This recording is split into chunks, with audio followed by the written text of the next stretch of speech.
आज उपमुख्यमंत्री आमचे सहकारी एकनाथराव शिंदे साहेब आणि मी दोघेही एकाच व्यासपीठावर आहोत।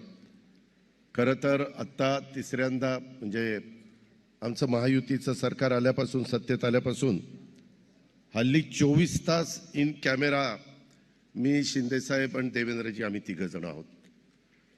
आमच्या ऑफिस बाहेर देखील कॅमेरे असतात, आमच्या बंगल्याच्या बाहेर देखील कॅमेरे त्या ठिकाणी असतात। मंत्रालयात आम्ही 9 वाजता गेलो तरी आज 9 वाजता मंत्रालयात आला। आता 9 वाजता मंत्रालयात आला ही काय बातमी झाली का? परंतु आम्ही मला ते सांगतात की 9 वाजता मंत्रालयात आला। अजून आत्ताच बोलता बोलता काहींनी सांगितलं की खांडेकर साहेब समोर बसलेत, ते वॉशरूमला जाताना देखील एक जण आला, मला सेल्फी काढायची। अरे जाऊन आता तो शब्द वापरत नाही, नाहीतर पुन्हा तेवढीच हेडलाईन होईल, अजित पवार असं बोलला। म्हणजे कुठं काही सोडतच नाही, काय करायचं कसं करायचं काही कळत नाही।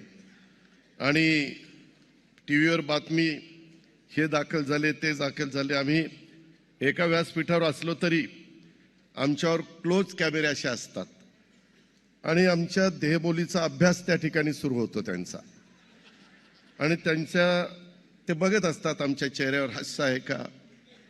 मी आल्यापासून मुद्दाम तराक्कांशी मला काही बोलायचं होतं ते बोलत होतो, त्याच्यामध्ये एकनाथराव पण मला काही सांगत होते, मी पण त्यांच्याशी बोलत होतो।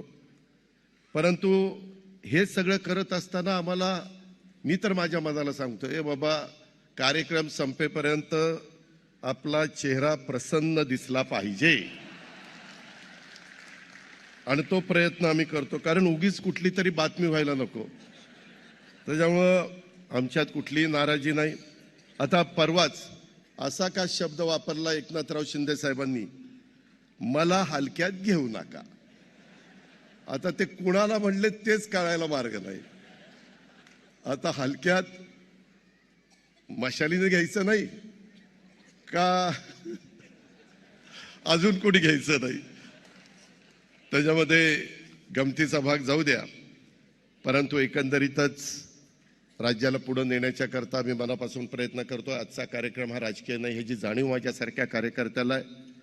मात्र एक गोष्ट मी जरूर सांगतो की साहित्य संमेलनाच्या उद्घाटन सोहळ्याला उपस्थित न राहिल्याचं दुःख मला नक्कीच झालेलं आहे।